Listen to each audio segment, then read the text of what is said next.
All right, Dr. Ologun, let's go to Dr. Kayode now.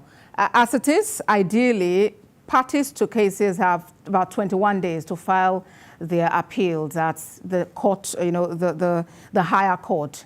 And then we've noticed that it appears some of these aggrieved politicians are unable to actually gather enough evidence to nail their cases, in this law court. So do you think it's important, really, to review this in our electoral law? There is honestly nothing wrong with our electoral laws. Nothing wrong with the 2022 guidelines, electoral guidelines. And nothing spectacular is wrong with our constitution. What things are wrong with is the people. The people. Because they are always looking for lacunas here and there. What do you mean by what do you mean by some people are not coming up with substantiated argument? When listen, it has been substantiated and declared that somebody is having identity switch. A university is saying, I cannot vouch for the result you have submitted with INEC. What else does the court need to prove all that? An election was held. You find out that the number of votes yet to be counted is far more than the number of votes the leading candidate is using to lead the person following. And the electoral law says such an election should be regarded as inconclusive. And somebody is declaring somebody a winner. Nothing is wrong with our electoral laws. Nothing is wrong with our electoral guidelines. But the people managing it. They need to get themselves recalibrated so that at the end of the day, they will give pronouncements, they will give judgments that will not be seen as just judgments, but being seen as being justified. That people will know, and the whole world will know that yes, Nigeria still have value and integrity. Dr. Kayode, that's some allegation from you, really. And, repeatedly, the court at different levels has declared that there are no Father Christmas. They would only rule on evidences that are brought before them. And it's not about bear parlor gossip or what people talk about on social media. It's about the documents that are brought before them and brought before them within the time stipulated by law. So I would go to Dr. Ologun. There have been a lot said about the judiciary being, if I may use the word now, complicit in some of these cases. What is your assessment of our judiciary? You just made a very brilliant submission. And I'm pleading with our wonderful audience to just check it out.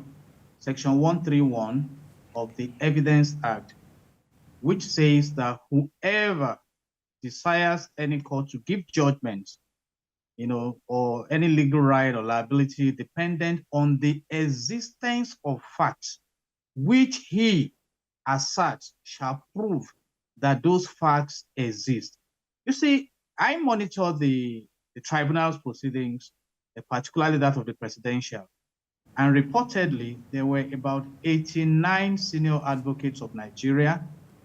So if you add other lawyers, over 100 lawyers, for all the parties that were represented, and if you add their practice experiences together, it should be over 100 years of practice experience. So, and the tribunal listened to all of them. They were expected to present what should be presented. And I also must admit that because we are talking about elections, there will be biases. But on the scale of law is about facts, it's about your witnesses, your evidence, following the rules of the court and proving your case. In fact, in the criminal justice ecosystem, the provision of the Constitution of Nigeria is that any criminal allegation against anyone should be proved beyond all reasonable doubts. So these are issues. You know, I create space for the sentiments and the sensationalism, but I started by laying the foundation that the tribunals and these courts of competent jurisdiction have been mandated by the Constitution to play the roles they are playing. In 2015, the former president of Nigeria, Dr. Goodluck Ebele Jonathan, lost the seat of PDP as the commander-in-chief of the armed forces and president of Nigeria to APC. And he decided not to approach the tribunal. So if politicians don't come to the tribunals, I don't think the judiciary will have anything to talk over. In fact, this last general INEC had done what it's supposed to do accordingly. About 436 judges were set aside for these tribunals. And if you study all the decisions coming from the judiciary, almost all the parties have benefited in one way or the other. And I must say this, I don't have any sympathy for politicians or whatever, but I have been trained to follow the trends of the law. So my advice is also the advice of the senior SIL, Femi Falana, who also, while commenting on the case of Kano State, advised politicians, and particularly also the case of Plateau, that if there's anything you should do, and Dr. Kayode has mentioned it, you can also go and find out what the rules are. For example, if someone like Rotimi Amechi decided not to resign his political appointment and proceeds to contest to be president, and he did not win, he could have gone to court. But it's clearly stated in the laws of the land. So that is my position. Let me say this, the distrust for the electioneering umpire went back as far back as 1964, 1965. There is hardly an election that the umpire will be trusted, because there are parties that are coming together to contest for these offices. So if it's not your party, if it's not his party, this one and that. And I also must point out what happened in Kano State, where the governor was denied victory by, deducting about 165,000 votes of candidates that were wasted. Should the governor be punished for the negligence of INEC? Then let's go to the Supreme Court and raise that issue. So all stakeholders in managing our elections must realize that the global benchmark is that elections should be free, fair, transparent, and credible. And I look forward to a season in Nigeria where the judiciary will not have to intervene. But I underscore the fact that if the politicians don't come to judiciary have nothing to do. And let the legislators, we have 109 senators, around 60 House of State members, look at these laws. And that's why I'm glad there is beginning to be a discussion now that all electoral disputes must be resolved before anyone is sworn into office. I embrace that. Okay, have you made it mandatory for INEC to transmit results in real time from the polling units to IREF?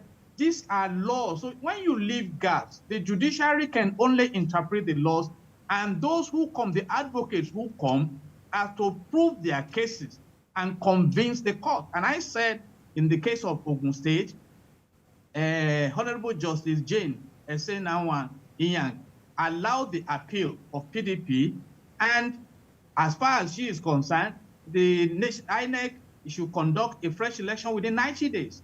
But the majority judgment by Justice Ikyegh and the other justice is to the fact that they dismiss the appeal of PDP. But Supreme Court is waiting, and at the Supreme Court level, there are 5 justices that will listen to the parties that are coming. So by and large, we need to look at the laws of the land, and when there are provisions of the law, then the court can only interpret the provisions. Look at how sensational majority of Nigerians were on the status of Abuja. And it's been given judicial interpretation that Abuja is just like any other state in the country. So these are issues. And, all right. By and large, I have really, cautioned myself not to be swayed by sensitivity and sentiments. Yes, and I think that's great. But let's get the intervention from Dr. Kayode. You wanted to make an intervention earlier. Go ahead, please. Yes. I want to also take it upon, I also want Barrister Logu to take it upon himself to look at these cases. Number one, for instance, look at the president of the Senate. Is he supposed to even be in the Senate, not to talk of being the president, to the extent that he was not part of the primaries in his constituency? Because at that time, he was contesting to become the candidate of APC as the presidential candidate. Same goes to Lawan. Two, why is it that the court till today has been holding judgment on the issue of Iyedeola's case in Imo State as regards that petition to Supreme Court? And that's why I laid that background from the beginning, that that is, if you want to be able to control Iroko tree, you have to start controlling it right from the beginning. And it is now a kind of a spilling effect of what we did not do in the first instance that is happening now.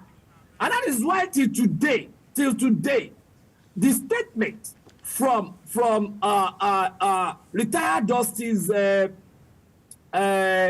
Datijo is still affecting me as a person. Our judiciary of the past is not the way it is now. Look at the same case, the same kind of case, and different types of judgments. Is that normal? Is it not the same constitution that we are using? All right, Dr. Kayode. Is Plateau State using another constitution from that of Kano, from that of Lagos? Look at even what happened in Lagos. The electoral law stated that the national executive must come to conduct primaries as regards governorship. Did it happen? Did it happen in one party?